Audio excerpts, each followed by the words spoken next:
Well, I saw Chris Granella of DPW Structures and Grounds out here really early starting to deal with that trash. And what you see there is, you have the two bins that are filled, but then people just decide that it's okay to put it all over the ground as well. So you end up with this enormous trash pile.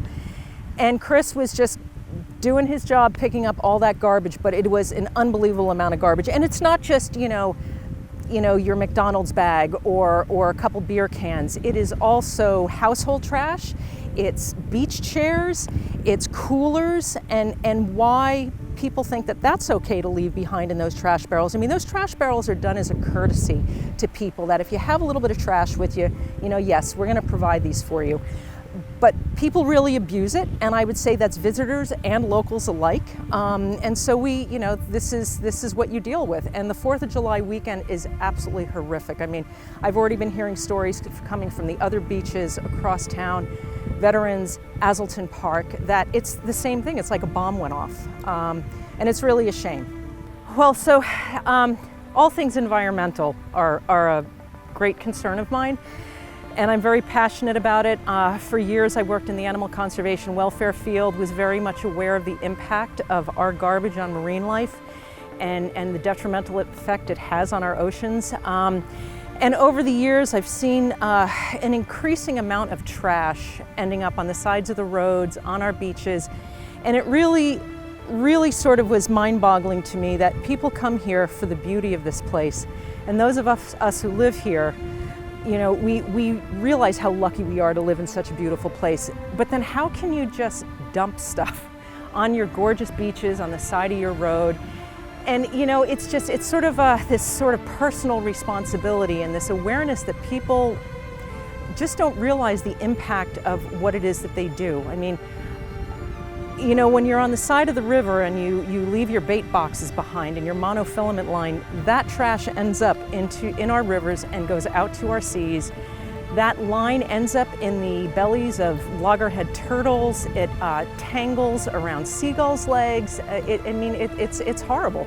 And so, really the idea was, as much as I would like to think that everyone would pick up after themselves, and that is ultimately the goal, the reality is that we each have to just pick up after each other as well, because we can't count on everyone to do their part. So I know that I want to walk this beach and not see plastic and not see trash. So it's my responsibility. If I see it, I can't walk past it. So that was where the idea came from, was really just to be better stewards of this place that we love. So, for example, just be responsible for your own trash, right?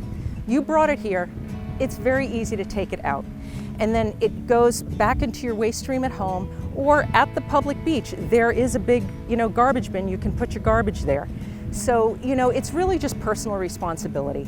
And then, I know people as you're walking, if you see someone else's trash, you're not inclined to pick it up. But if you're able, just grab it and take it to the trash bin, just to do the part. The other thing too is that what people really have to understand, and I think most people really do care, they're just not aware, right? They don't realize the impact of their purchases and that there is a cost to everything you buy and use. So meaning that, whether it's the beach chair that you've just decided you wanted for one day and now you're throwing it on the beach and maybe it's going to go out with the high tide, or it's that, additional piece of clothing that you're buying, at some point that ends up in the waste stream. And if it doesn't go to the Barnstable transfer station, it's going to Ohio or someplace else. Somebody is going to own that trash at some point. So we all have to think about our consumption, but then it's also being really wary, particularly with plastics and microplastics, because these things are so detrimental to our environment. And if that isn't cause enough for you to want to change behavior, think about the fact that all that plastic that ends up in the bellies of fish, if you're eating fish, it's ending up inside of you as well. So there are real human health issues related to this as well, and I think that's something we all have to think about. I think we all have to just recognize that we share this place with each other, with all the other species that are here, and if we want it to remain beautiful and a place that people want to come and people want to live, and you want to be able to enjoy this place for the beauty that it is, we just have to be responsible for our own selves. And if you see somebody dumping trash, just kindly go up to them and say, hey, listen, would you mind? You know, we were trying to take care of this place.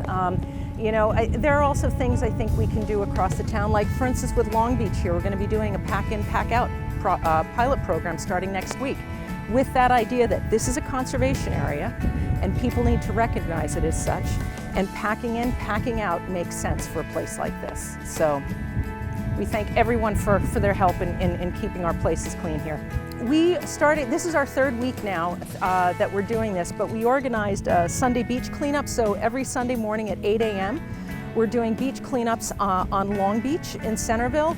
And we're doing that until September, and then in September we're going to extend those beach cleanups all the way down to Craigville and Covels, because our lifeguards, who do a great job keeping the beaches clean during the year through our rec department, during the summer I mean, they're not here come the fall, so that's when DPW could use the extra hands keeping the rest of our beaches clean. So 8 a.m. Sunday mornings.